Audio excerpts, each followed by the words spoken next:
Hi, I'm Chloe-Leigh Thomas. I'm 20 years old and I'm originally from the sunny Swansea.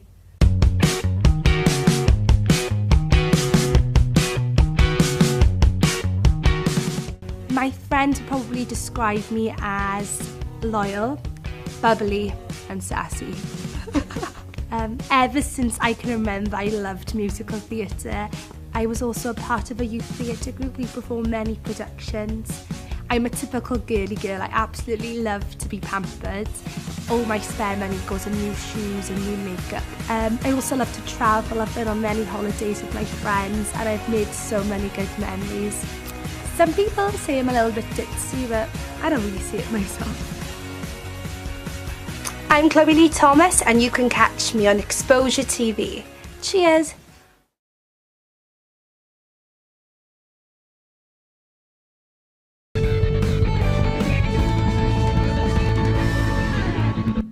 Hello and welcome to Exposure. I'm Chloe.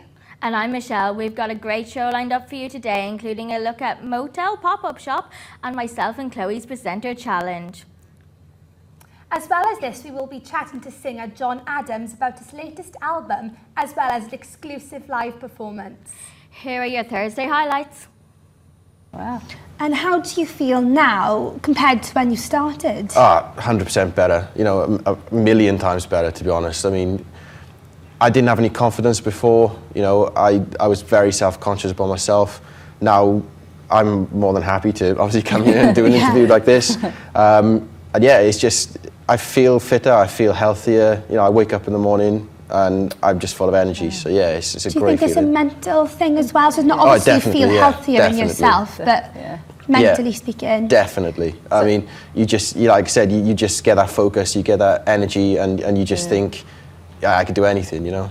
So it's great. So when did you start to realise that it was actually working and you noticed the difference? Personally, I didn't see any difference when I first started, but a lot of people, a lot of friends of mine were like, wow, you know, you could see the difference coming off straight away. And that, again, you know, friends and family were just really supportive, and it just gave me the drive to keep going. You know, it was fantastic. So. Yeah, I think that's the main sort of thing that gets people down if they don't notice it. The support. Yeah, and definitely. Definitely. Yeah. And obviously there's many people in a similar situation that they want to lose weight. Yeah. So what would you suggest to those who want to do as great as you've done? You need the commitment to do it. You know, you need to have the willingness to want to do it. When I first started, like I said, you know, I hit my heaviest, I was at my lowest as well, you know, with regards to self-confidence. And you just need to get in your mindset that, you know, you're going to want to have to change your life. You have to want to do it. You know, you can't just think, oh, I'm just going to go on a diet, because that's when people start failing at it. I'd also say, you know, a lot of people think, oh, I'll do it as a New Year's resolution. Why wait? If you're going to do it, just start doing it straight away. And that's what worked for me. Like I said, you know, I've got a lot more self-confidence. I feel happier. And, you know, it's just all about commitment, really. Yeah. That's the main goal at the end of the day, is your happiness. Definitely. Yeah, exactly. It doesn't matter what anyone else thinks, as long as you're happy. Exactly, then that's amazing. yeah, exactly. Well, thank you so much for coming in and sharing your story. Thank you. Thank you. It's time for our presenter challenge. As Easter is fast approaching, today's challenge will feature chocolate. So far, for today's challenge, we're going to have 90 seconds to decorate the Easter eggs with icing pins. Chloe? Are you ready? Let's go. Okay, let's make this. Okay. There we go. And the Daily Mail have actually called her the Yoko Ono of One Direction. Now, what do you guys think? I mean, it's a big story, but should they really be targeting Perry? I think it's a little bit unfair that they are doing this to her, because at the end of the day, they have a private life, they have a relationship. She is also in a band herself, so she can understand the same pressures. But I think the public just wants someone to blame, and it's just an easy option to blame Perry. Here in the Hub, we've been getting your comments about the topics in today's show. So a lot of you have been interested in the advice we've been given for interviews.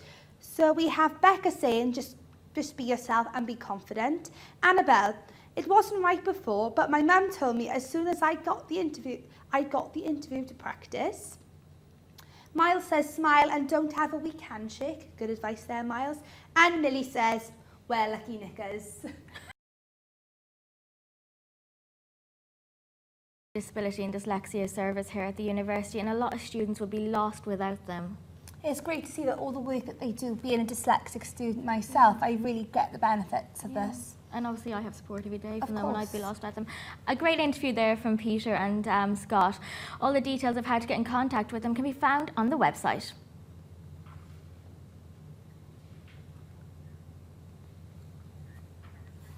Later on in the show, we will be in the hub where your comments and messages are coming through.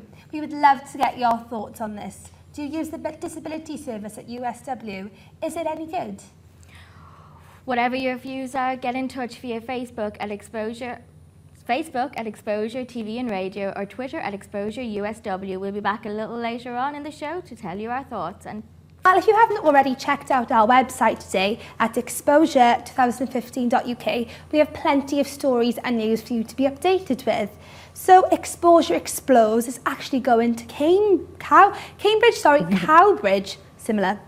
Our radio and multimedia team went to Cowbridge, at a small market town just outside Cardiff, to discover what has been to offer. We also have a feature article on a former University of South Wales student, John Davis, on his epic 8-stone weight loss. We'll be speaking to John later on in the show. And our daily exposure quiz. Which 70s song do you want to hear? Go to our homepage to vote. Back to Alice.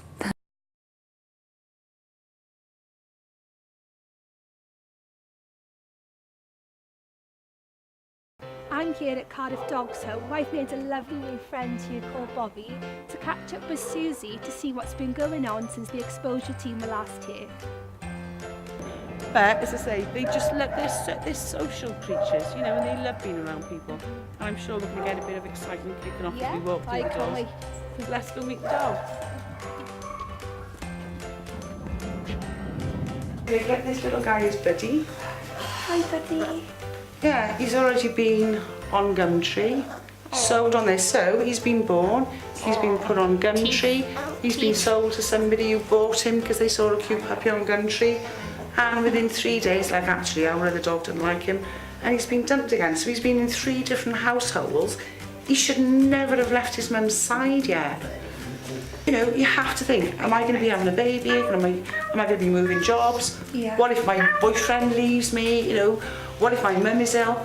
If any of those things would impact on what you can give a dog, don't get a dog yet. No. One day the time will be right. I didn't get a dog until I was way into my 40s because of my other commitments. And now the dogs that I've got in my family, you know, they're not children. They're not a substitute for my grandchildren, who I live dearly.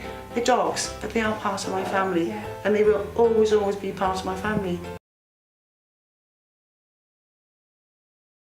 So I'm here at Cardiff University because I heard there's a little bit of singing going on tonight, so I think I'm going to go check it out. You are in fact the founder of a cappella at Cardiff Uni. Yeah, I started it about 2 years ago. It was towards the end of my second year at university, and me and my friend, also called Dan, a bit weird, we were listening to a cappella videos on YouTube, and we decided, we were like, why doesn't Cardiff have an a cappella society? Yeah. So we wanted to start up something like that. 5, 1, 2, 3, 4. 5, 2, 3, 4. 5, 1, 2, 3, 4. 5, 1, 2, 3, 4. We've collaborated with other societies a lot. So we did busking on the street as part of a Marrow fundraising thing, which was really fun. We've performed at the Harry Potter Society Ball, which was cool. Yeah, it was very cool. So cool.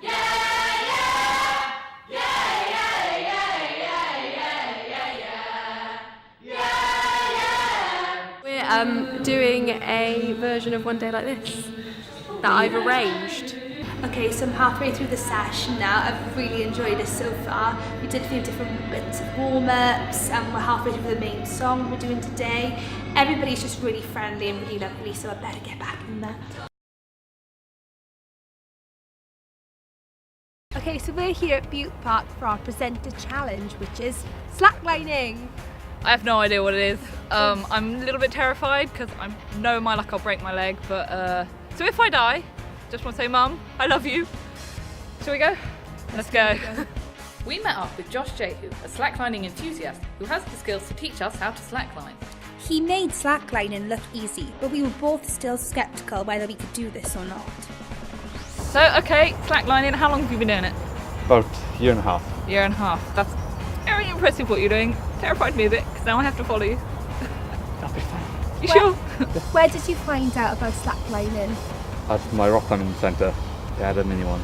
Oh, right, so it originated from rock climbing, or they just started the activity there? They just said that it's the Olympic thing. Oh, Is really? Sort of. Kind of. Well, at least it's not as high as a tightrope, because then I'd be running for the hills, I think. Oh, what injuries have you had then? How dangerous is it? Bruise your feet. Bruise feet, okay. I can live with that. Scrapes, bumps. Okay, so nothing too serious. No, you're not. All right, okay. Not going to break an arm. Good, good. I was up first. I'm not going to lie, I was terrified. Luckily, we were allowed to hold hands for the tester, but even that didn't go too well. After a few attempts, I finally got on, and it was going well. It's a lot harder than it looks. Well, I got on it. That's the main thing. I deserve a brownie guides badge for this. Oh! Famous last words, Chloe. Turns out, I'm a natural. All right, sure. Shut up, this is weird because I'm holding on to people. I'm not letting go of Chloe. Alright, before I fall. That was definitely a peanut. We gave it back to Josh for one final show on how to slackline.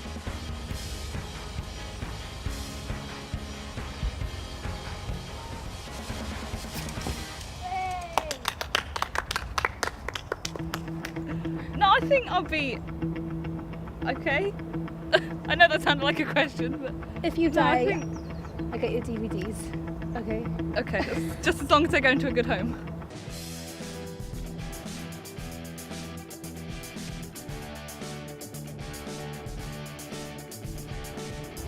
Nope.